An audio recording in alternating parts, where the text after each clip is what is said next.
To master your circumstance is not merely to survive the whims of the world, but to impose a deliberate order upon them. The untrained spirit waits for opportunity. The disciplined mind shapes opportunity from chaos. The world does not conspire against you, nor does it favor you. It simply moves, cold, indifferent, constant. Those who rise are not those blessed by chance, but those who understand the movement of forces around them and bend those forces through preparation, perception, and decisive will. Every circumstance you face, whether of fortune, misfortune, praise, or failure, is a landscape, and like a skilled general surveying the field before battle, your first task is to observe. Most people rush to act. They confuse motion with mastery. You must not.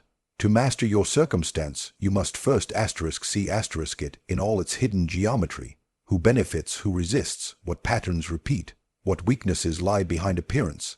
The mind that observes without haste can predict. The one who predicts can command. Observation, however, is not enough. Knowledge without application is vanity. The art of mastery lies in transforming understanding into strategy. This means shaping the environment so that its currents push you forward instead of pulling you under. You do not fight every storm. You build your sails to harness its wind.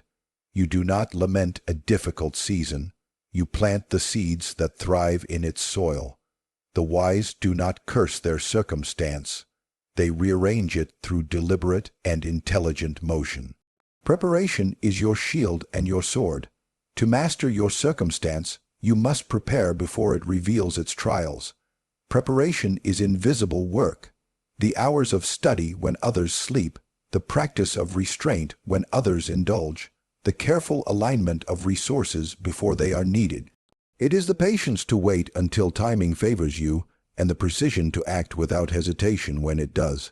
The unprepared person calls misfortune bad luck. The prepared one calls it testing ground. Each encounter becomes an examination of your foresight, not an interruption of your plan. Adaptation follows preparation. No plan survives unchanged, and rigidity is the companion of defeat. Mastery demands flexibility, the ability to pivot without losing purpose. When your path is blocked, do not stop, shift. When power shifts away from you, alter its direction through subtle influence. Adaptation does not mean surrender. It is strategic redirection. The reed bends in the wind not because it is weak, but because it understands the nature of the wind. Yet adaptation without principle leads to chaos. The foundation of mastery is internal discipline. You must know what you serve, what you value, and what outcome you pursue. Without that center, every new circumstance will rewrite your purpose, and you will become the servant of circumstance rather than its master. Discipline is the compass that allows you to navigate storms without losing your direction. It keeps your actions aligned with long-term vision even when the present demands reaction. Control begins within. The person who cannot govern their emotions will never govern events. Anger clouds perception, pride blinds judgment, fear paralyzes decision. To master your circumstance, you must first master your responses. When insulted, measure your reply not by pride but by utility. When praised, do not inflate with vanity. Test whether the praise serves your aim. When faced with loss, do not grieve more than necessary. Assess what remains usable. The calm mind is the architect's mind. It constructs while others collapse. Power, in truth, is rarely about domination. It is about arrangement. To master your circumstance is to understand leverage, the precise point where a small action shifts a great weight. Influence often grows not from loud declarations, but from subtle positioning. A single adjustment in timing, tone, or alignment can redirect entire outcomes. Those who grasp this principle become invisible architects of motion, guiding results without revealing control. Observation, preparation, adaptation, discipline, and leverage. These are the instruments of mastery. But mastery also demands endurance. Circumstances are not conquered in a day. They evolve, resist, and renew themselves. A single victory teaches little. Consistency defines the master. You must learn to outlast resistance, to repeat excellence until it becomes your natural state.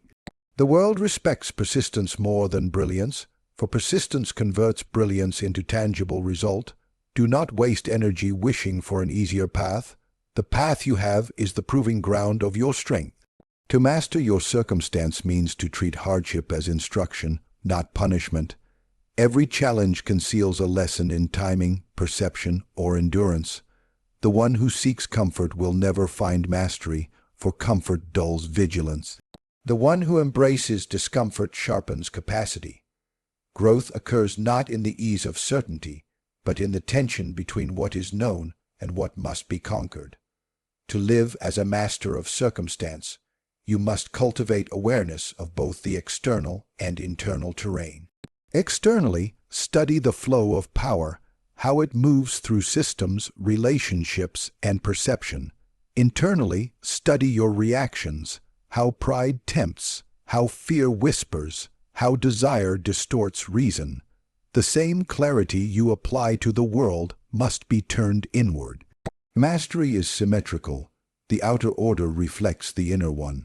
Master your circumstance, not by fighting every obstacle, but by positioning yourself so that obstacles reveal their purpose. Learn to use each difficulty as a signal, each setback as a correction, each success as a reminder of what can be lost. The greatest mistake is to assume mastery is final. Circumstances shift endlessly. Your command must renew itself through awareness, adaptation, and will. When others see chaos, you will see design. When others call it fate, you will call it pattern. When others wait for rescue, you will act. To cultivate reputation is to understand that power does not exist solely in the actions one takes, but in how those actions are perceived. Influence is born not only from deeds, but from the echo those deeds create in the minds of others.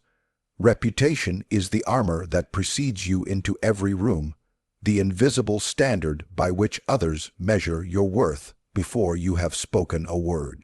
It is a force both delicate and formidable, easily damaged yet immensely powerful once established.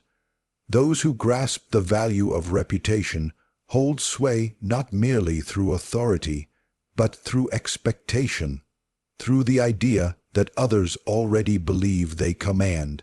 A person without reputation is a shadow, present but unnoticed, capable yet untrusted. Reputation gives form to your identity in the public mind. It determines whether your counsel is sought or dismissed, whether your intentions are doubted or believed. For this reason, you must craft it with deliberate care, as a sculptor shapes marble. Each word, each choice, each silence contributes to its eventual form. You cannot control what others think, but you can control what you show them, and from those controlled displays arises the illusion of inevitability, the belief that your image reflects your essence. Reputation, once established, serves as a substitute for proof. It allows you to act with greater freedom because others assume your motives are sound, your methods reliable, your results consistent. This trust, earned or constructed, buys time and forgiveness. A single mistake can be dismissed if it appears to come from one whose record is steady. But if you have neglected the cultivation of reputation, every action becomes a trial, every choice a risk. Thus, reputation is not mere vanity, it is strategy. To cultivate reputation, first understand that consistency is its foundation. The public mind hungers for patterns. It wants to know what to expect from you. A person whose words and actions align over time builds a predictability that others equate with integrity. This does not mean rigidity, rather, it means coherence. Your adaptability must appear as part of a larger design, not as erratic instability. When people can predict your conduct, they grant you trust. When they cannot, they guard themselves against you. Perception thrives on appearances. One must therefore learn the art of seeming without becoming false. Appear confident, and confidence will be attributed to you even when you doubt. Appear resolute, and others will rally behind your firmness. Appear fair, and even those who lose to you will respect the outcome. The world rarely has time to investigate truth. It judges by signs, gestures, tone, posture, and reputation, becomes the shorthand by which people decide who deserves allegiance.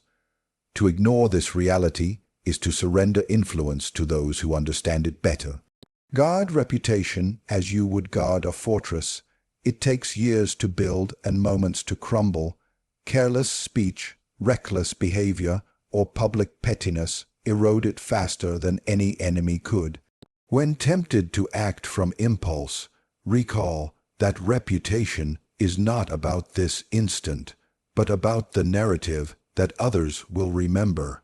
A single scene can rewrite an entire story. Do not give your detractors the ink with which to stain your name.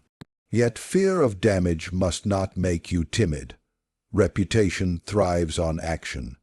People respect the bold far more than the cautious. In moments of uncertainty, decisive movement signals strength, and strength attracts loyalty. Hesitation breeds suspicion. Boldness commands attention. Even failure, when faced with composure, can strengthen your image, for it reveals courage under pressure. The key is not to avoid risk, but to manage how risk is perceived. Those who appear unshaken by outcome are seen as leaders, for they seem larger than circumstance. Words play a crucial role in this cultivation. Speech is the bridge between thought and public impression. Speak rarely, but with precision. Each word should weigh more than the chatter of a crowd. When you speak too often, you invite familiarity, and familiarity erodes mystique. Silence, when timed well, creates space for imagination. Let others fill that silence with speculation that serves you. The art of withholding opinion until it matters makes your voice more valuable when it finally emerges. Association shapes reputation as powerfully as conduct. Align yourself with those whose names strengthen yours and distance yourself from those whose chaos contaminates it. The company you keep signals your standards. People infer your values from your alliances long before they hear your explanation. Reputation spreads by proximity, therefore be intentional in your circles. Seek allies who reflect stability, competence, and purpose, for together your reputations will reinforce each other and shield against defamation. Criticism is inevitable. To cultivate reputation, one must learn not to flinch before it. Responding to every slight diminishes dignity and signals insecurity. The wise answer only when silence would appear as guilt. At other times, allow your record to defend itself.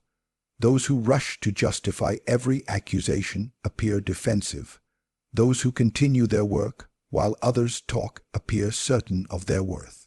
Reputation grows not from argument, but from endurance, the quiet confidence that truth, or the appearance of it, will prevail through consistency. When faced with envy, slander, or deliberate misrepresentation, do not descend into the mud to wrestle with the unworthy. Instead, strengthen your visible deeds. Achievements drown rumors more effectively than denials. Each success becomes a louder testimony than any explanation could. Reputation does not need every lie corrected. It needs results so evident that lies appear absurd. Reputation, at its core, is a mirror you hold up to the world, polished daily by your discipline and conduct. It reflects not only who you are, but who you wish to be seen as. The wise maintain that mirror with care, never allowing others to smudge it with their projections. You define its image through your constancy, your restraint, your quiet demonstration of control. The mirror's reflection becomes so steady, so luminous, that even when absent, Your presence is felt. To decide with purpose is to convert thought into directed motion. It is the discipline of turning intention into a single, unapologetic choice and carrying that choice forward with measured certainty. Decision is not an ornament of leadership, it is its mechanism. Every moment in which you linger between options is a moment ceded to rivals, dissipated by doubt, and consumed by the inertia of inaction. Purposeful decision is more than choosing quickly, it is choosing with clarity about the end you seek and the smallest viable commitment that will set the world in motion toward that end. Begin by defining the end. Without a clear objective, decisions scatter into noise.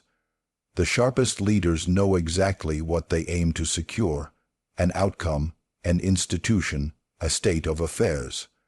This clarity is not ideology. It is the map by which even imperfect choices become coherent. When your aim is precise, you recognize which trade-offs matter and which are mere distractions. Decision becomes an instrument of alignment, bringing disparate forces into a single direction.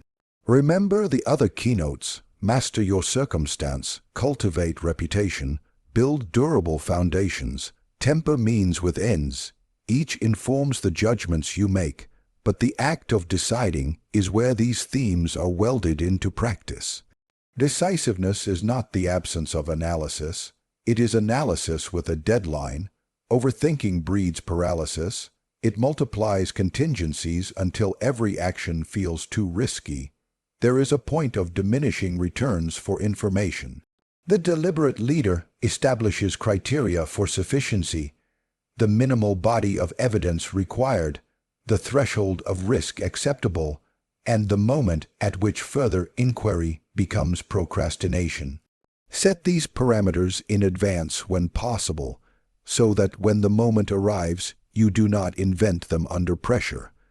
To decide with purpose is to prepare your decision-making apparatus in times of calm, so it functions under stress. Once chosen, commit. Half measures squander advantage. A tentative decision signals weakness and invites countermeasures. People follow strength. They organize around firmness. Commitment catalyzes resources. Allies will mobilize. Opponents will hesitate. The environment will begin to rearrange itself around the perceived certainty of your choice. The commitment need not be irreversible. The art lies in making a choice so convincingly that others assume it is final and therefore accommodate, even as you retain the capacity to refine. Momentum created by commitment is itself a strategic weapon. Decisiveness must be tempered by prudence. Courage without judgment is bravado. The wise calibrate boldness to scale and consequence. Small domains benefit from swift, even brutal clarity. Grand ones demand staged commitment and contingencies. Purposeful decision recognizes when a swift stroke suffices, and when a steady campaign is required. It discards the romantic image of the lone, instant revelation, and embraces instead a disciplined architecture of moves. Choose, act, observe, adapt. That rhythm is what transforms decisions into durable advantage. Clarity of intention is contagious. When you decide with purpose, you provide others with the coordinates they need to act. Ambiguity multiplies effort into contradictory directions. Clarity concentrates it. Communicate the decision not as an invitation to debate every detail, but as a signal for alignment. Explain enough that allies understand their role, but not so much that opponents find the fissures to exploit. A leader who over-explains exposes doubt. One who under-explains risks confusion. The skill is to issue a directive with sufficient purpose that it directs energy without offering the map to every critic. Time is a weapon in the hands of the decisive. Quick decisions seize initiative. Delayed ones concede it.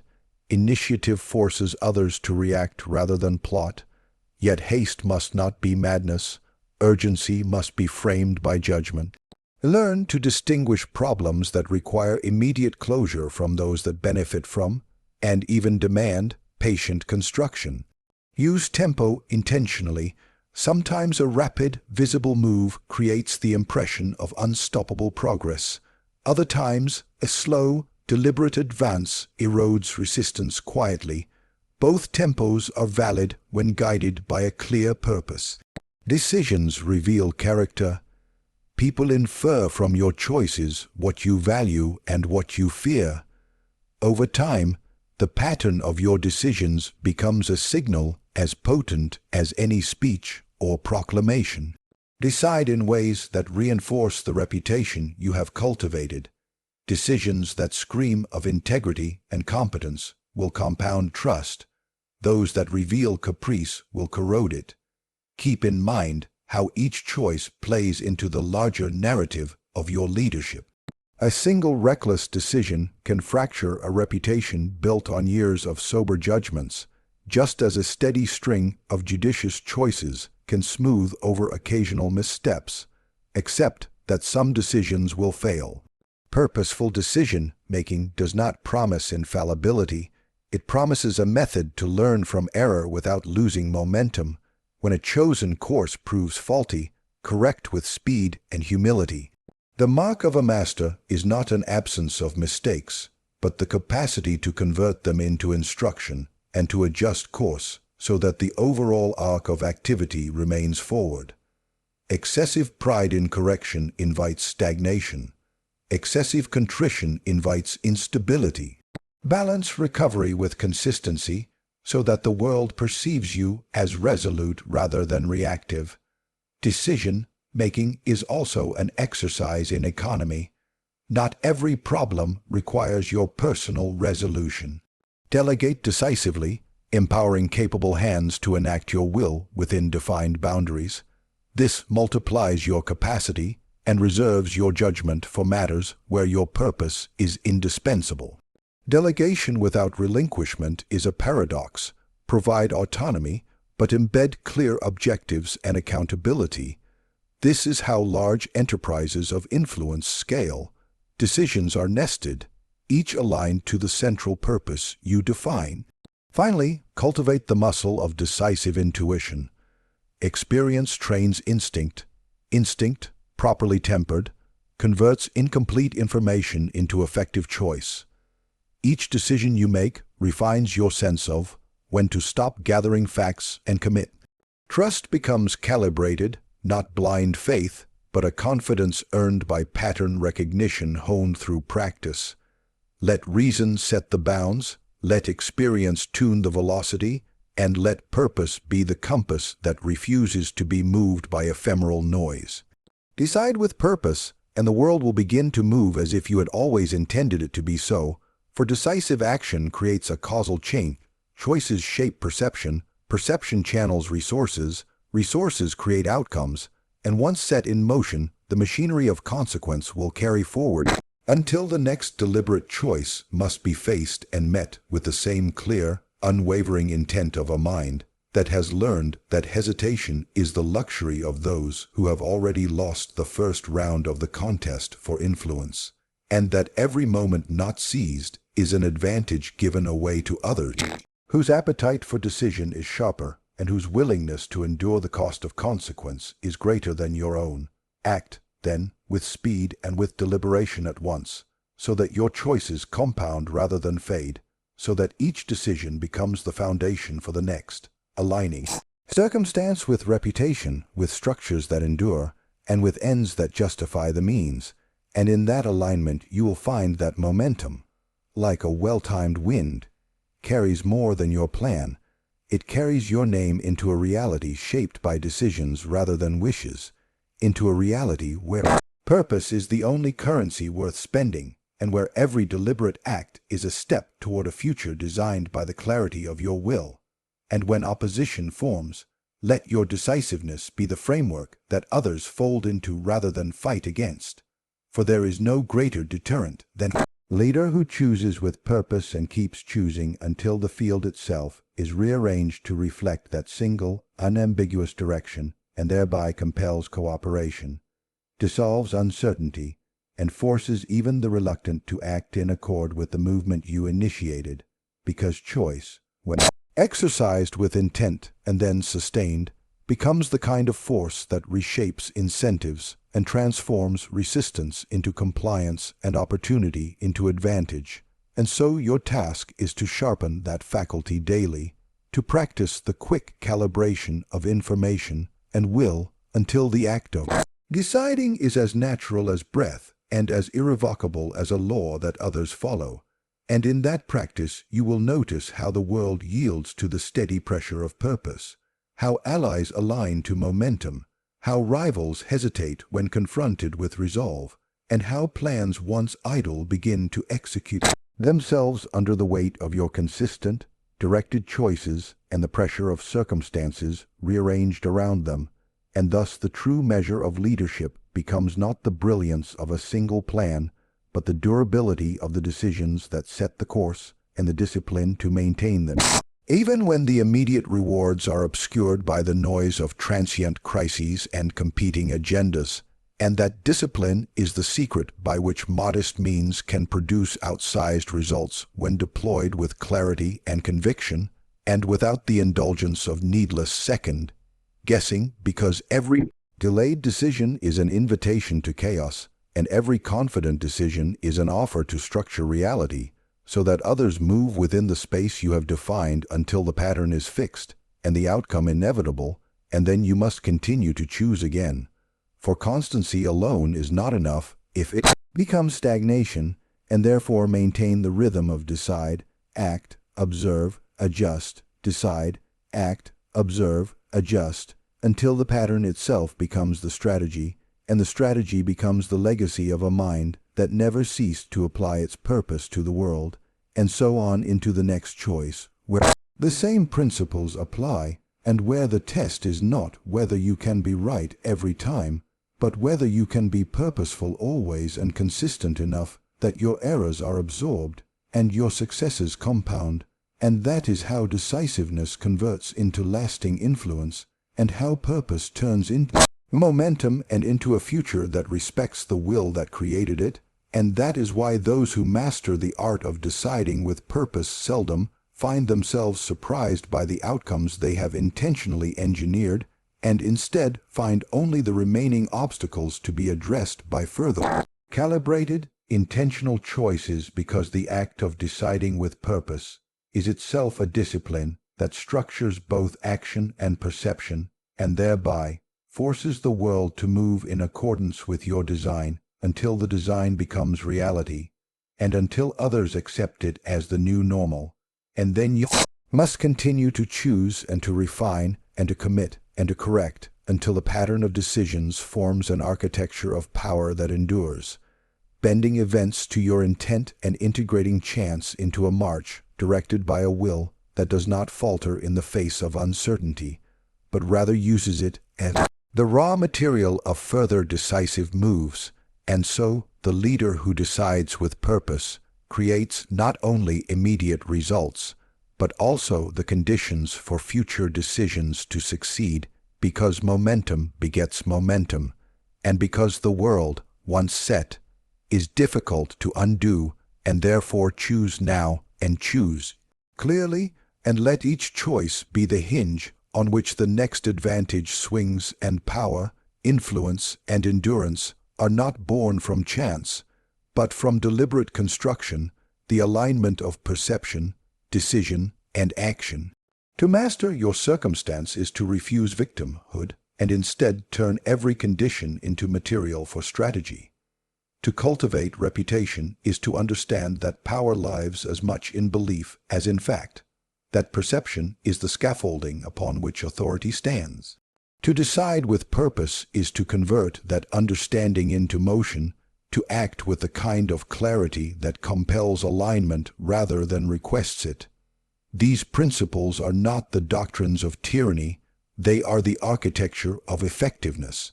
They remind us that leadership belongs not to those who wait for perfect conditions, but to those who shape conditions through awareness, control, and intent. Fortune bends to those who are prepared, Reputation shields those who have earned trust, and purpose elevates those who act when others hesitate. In mastering circumstance, you claim command over chaos. In cultivating reputation, you construct a fortress of perception. In deciding with purpose, you set in motion a chain of events that carries your will through time. Together, these are not merely techniques of influence, they are disciplines of being. A way to stand unshaken in a shifting world, to lead without pleading, and to achieve without announcing.